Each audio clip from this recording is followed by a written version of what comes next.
بالله من الشيطان الرجيم بسم الله الرحمن الرحيم قل اللهم فاطر السماوات والأرض عالم الغيب والشهادة أنت تحكم بين عبادك فيما كانوا فيه يختلفون ولو أن للذين ظلموا ما في الأرض جميعا ومثله معه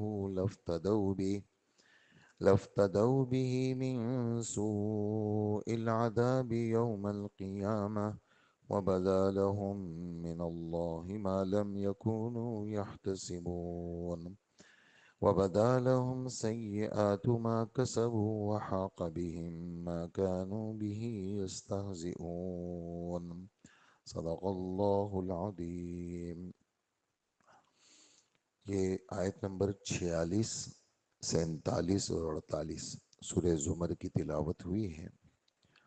یہ جو آیت نمبر 46 ہے، حضرت عبد الرحمن ابن عوف رضی اللہ عنہ حضرت عائشہ رضی اللہ عنہ سے پوچھتے ہیں کہ رات تہجد کے وقت میں اللہ کے رسول جب تہجد کی نماز شروع کرتے تھے سب سے پہلے کیا پڑھتے تھے؟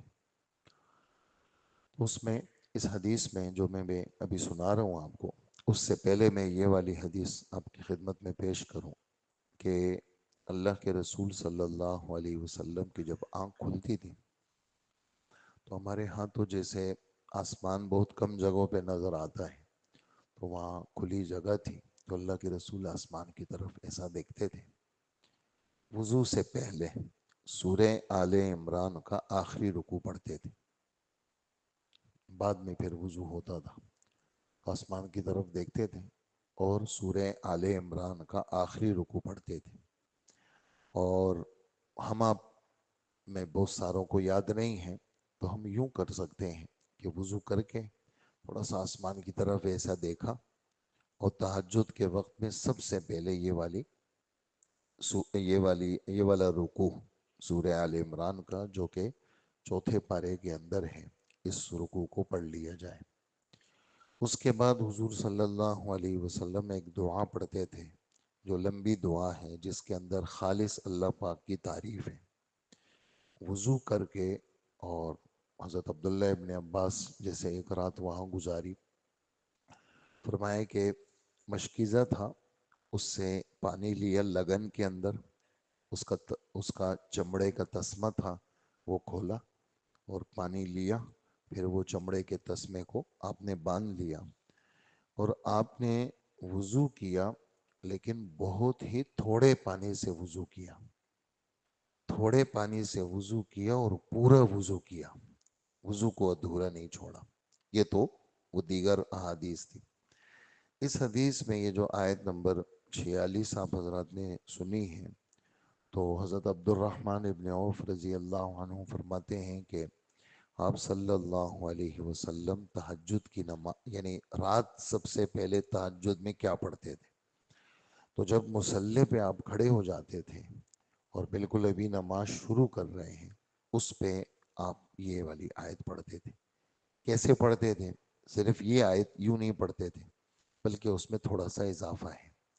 وہ اضافہ یہ ہے کہ اللہم رب جبرائیل و میکائیل و اسرافیل و محمد صلی اللہ علیہ وسلم فاطر السماوات والارض۔ اب یہ آیت شروع ہو گئی، فاطر السماوات والارض انت تحکم بین عبادک فیما کانوا فیہ یختلفون اہدنی لما اختلف فیہ من الحق باذنک انک تہدی من تشاء الی صراط مستقیم۔ دیکھیں، یہ دنیا یعنی ابھی بھی چل رہی ہے اور آگے قیامت تک دنیا چلے گی، اور دنیا میں فتنے آئیں گے، اور دینی فتنے وہ یہاں تک جائیں گے کہ لوگوں کو قرآن، حدیث، پیغمبروں کے بارے میں منکر بنائیں گے، اور ہر آدمی کہے گا کہ میری بات صحیح ہے۔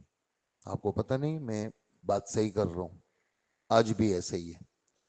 جتنے نوجوان ہیں اور جتنے ایسے ہیں جو مسجدوں سے دور ہیں اور مختلف گندے ماحولوں میں ہیں، بے حیائی اپنی جگہ پہ، لیکن فکری اور نظری گمراہی اس کا کوئی علاج نہیں ہے.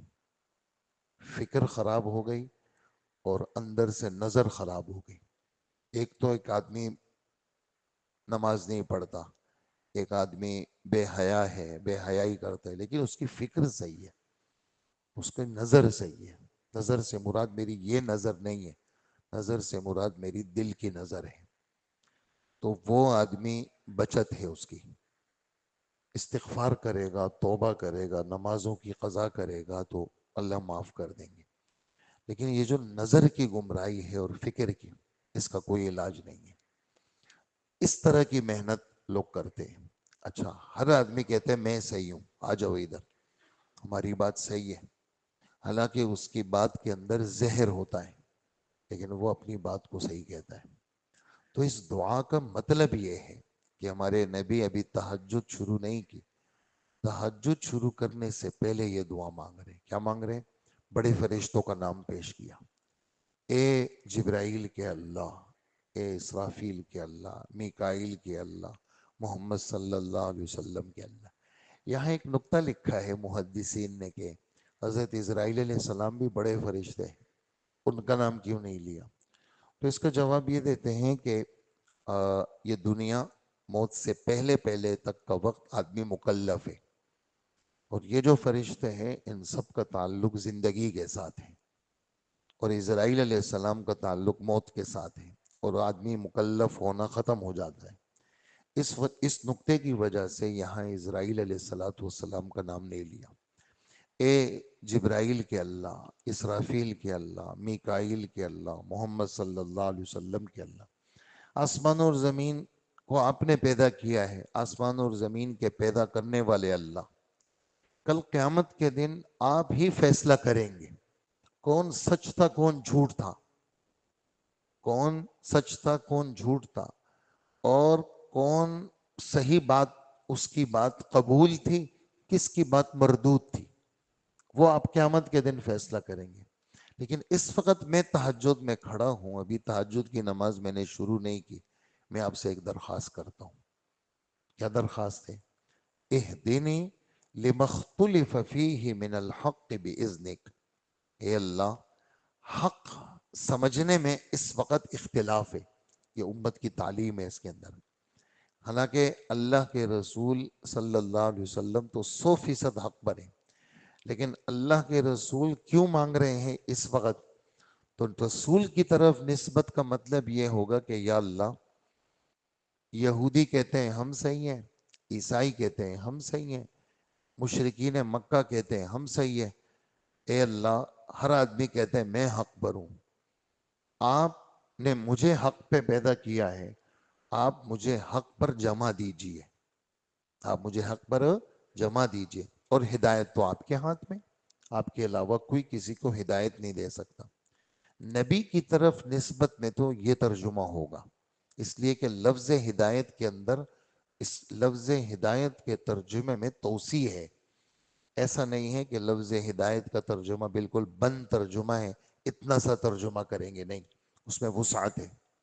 میرے آپ کے لیے اس دعا کا ترجمہ کیا ہوگا کہ یا اللہ، میں ایسے دور میں جی رہا ہوں، ہر آدمی کہتے ہیں میں صحیح ہوں. بھئی ہماری پارٹی میں آ جاؤ، آپ کو پتہ نہیں ہم لوگ صحیح لوگ ہیں، ہم لوگ یہ کر رہے ہیں، یہ کر رہے ہیں، ہماری نظر بھی صحیح، فکر بھی صحیح، ہمارا عمل بھی صحیح. آپ لوگ ہمارے اس میں آ جائیں، ہماری پارٹی میں شمولیت کر لیں. اے اللہ، حق سمجھنے میں، اور ہر آدمی اپنے آپ کو حق کہنے کے اندر کہتا ہے میں صحیح ہوں، تو حق میں اختلاف ہے اس وقت. تو آپ سے میری درخواست اس تہجد کے وقت میں یہ ہے کہ ہر آدمی کہتا ہے میں حق پر ہوں. اے اللہ، آپ کے ہاں کیا حق ہے؟ اے اللہ، آپ کے ہاں کیا حق ہے؟ بس آپ مجھے اس حق کا راستہ دکھا دیں بس. اور حق کا راستہ تو آپ ہی دکھا سکتے ہیں، آپ کے علاوہ کوئی حق کا راستہ نہیں دکھا سکتا. یہ اس کا ترجمہ ہے.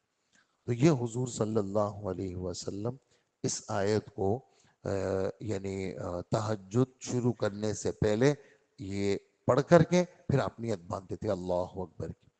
اچھا، ایک اور حدیث اسی تفسیر میں آئی ہے کہ ایک صحابی فرماتے ہیں تم میں سے اگر کوئی شخص یہ چاہے کہ اللہ پاک اس کی دعا کو قبول کرے تو وہ یہ آیت نمبر 46 پڑھے، اللہ پاک اس کی ہر دعا کو قبول کریں گے۔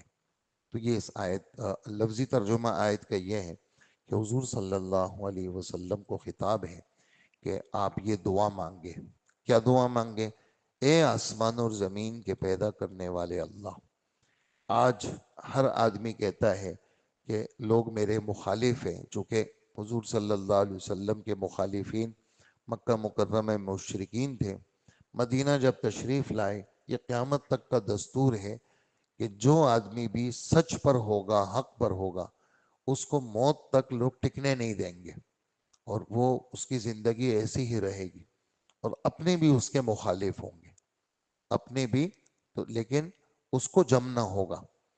تو مدینہ منورہ جب پہنچے تو مدینہ میں منافق بھی ہیں، مدینہ میں یہودی بھی ہیں، قریب قریب میں عیسائی بھی رہتے ہیں، اور جو زیادہ خطرناک تھے مدینہ منورہ میں وہ منافق اور یہودی تھے، اور ان منافق اور یہودیوں کا تعلق مکہ کے کافروں کے ساتھ بھی تھا۔ یہ آتے جاتے تھے اور مسلمانوں کے خلاف، تو اللہ کے رسول صلی اللہ علیہ وسلم تنگ آ جاتے تھے۔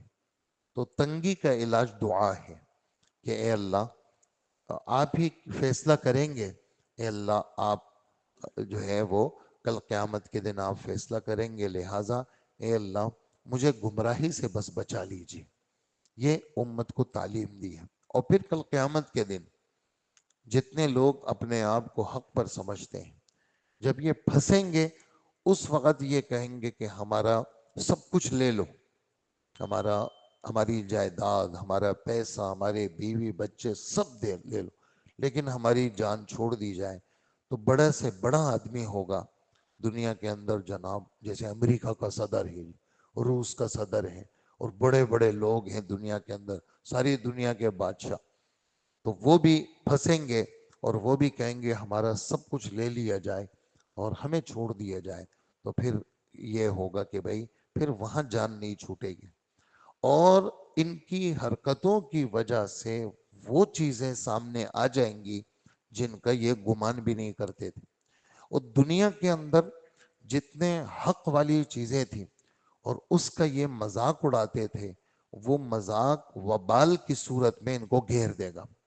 اگر ایمان والوں کا مذاق اڑاتے تھے تو وہ ان کو گھیرے گا، اگر قرآن و حدیث کا مذاق اڑاتے تھے تو وہ عذاب کی صورت میں ان کو گھیر دے گا، اور کسی صورت میں کسی کی بھی جان نہیں چھوٹے گی۔ یہ آپ کے ان تینوں آیتوں کا خلاصہ ہے۔ تو اللہ پاک ہمیں حق پر جمائے رکھے، اور اللہ پاک کبھی بھی ہمیں گمراہ نہ کرے۔ اور اس پر میں ایک دعا آپ کی خدمت میں پیش کروں، اور وہ آپ صلی اللہ علیہ وآلہ وسلم کی مسنون دعائیں ہیں۔ اللہم ارنا الحق حقا وارزقنا اتباعہ، اے اللہ حق کو، حق کا حق ہونا یہ میرے سامنے واضح کر دے۔ اری، ارا یوری اراۃن، دکھانا، تو یہاں دکھانا ترجمہ نہیں کریں گے، یہاں وضاحت کا ترجمہ کریں گے۔ اے اللہ حق کا حق ہونا میرے سامنے واضح کر دے، اور اے اللہ مجھے حق کی پیروی کی توفیق دے دے۔ اور دوسرا اس کا رخ کیا ہے؟ وَأَرِنَا الْبَاطِلَ بَاطِلًا، اے اللہ غلط، کفر، شرک، گند، اس کا گند ہونا میرے سامنے واضح کر دے، اور اے اللہ مجھے اس سے بچنے کی توفیق دے دے۔ اللہم ارنا الحق حقا وارزقنا اتباعہ وارنا الباطل باطلا وارزقنا اجتنابہ۔ اللہ پاک ہم سب کو حق والا بنائے۔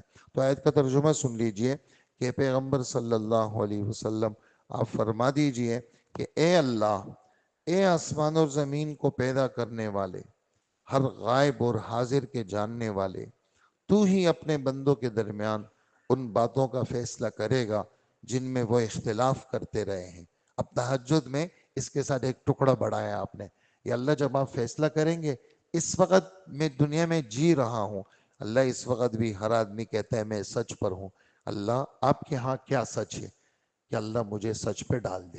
اب اس میں اب اتنی لمبی دعا نہ آپ یاد کر سکتے ہیں نہ آپ کو یاد رہے گی، کم سے کم یہ تو کہہ سکتے ہیں، اے آسمان اور زمین کے پیدا کرنے والے اللہ، اور اے غیب اور حاضر کو جاننے والے اللہ، حق میں لوگ اختلاف کرتے ہیں، آپ کے نزدیک حق کیا ہے؟ اللہ مجھے حق سمجھا دے، سجھا دے اور اس پہ چلا دے۔ یہ دعا تو آسان ہے، آسان لفظوں میں آپ سب اس کو اللہ پاک کے دربار میں پیش کر سکتے ہیں، اور اللہ سے اس طرح کی دعا، پہلے اللہ کی صفت پھر اللہ سے درخواست۔ اللہ کی صفت کیا؟ اے اللہ، آسمان اور زمین کے پیدا کرنے والے اللہ، یہ اللہ کی صفت۔ ایک غیب اور حاضر کو جاننے والے اللہ، آپ ہی کل فیصلہ کریں گے، لیکن آج آپ میرے دل کو یہ حق بتا دیں اور مجھے حق پر چلا دیں اور مجھے گمراہی سے بچا دیں۔ اور جن لوگوں نے ظلم کا ارتکاب کیا ہے، اگر ان کے پاس جو کچھ زمین میں ہے سب موجود ہو اور اس کے ساتھ اتنا ہی اور ہو، قیامت کے دن بدترین عذاب سے بچنے کے لیے وہ سب فدیے کے طور پر دینے لگیں گے، تو پھر بھی نہیں چھوٹ سکیں گے، اور اللہ کی طرف سے وہ کچھ ان کے سامنے آ جائے گا جس کا انہیں گمان بھی نہ تھا، اور انہوں نے جو کمائی کی تھی اس کی برائیاں ان کے سامنے ظاہر ہو جائیں گی، اور جن باتوں کا وہ مذاق اڑایا کرتے تھے وہ انہیں چاروں طرف سے گھیر لے گی۔ اللہ جل جلالہ ہم سب کو عمل کی توفیق عطا فرمائے۔ الحمدللہ رب العالمین۔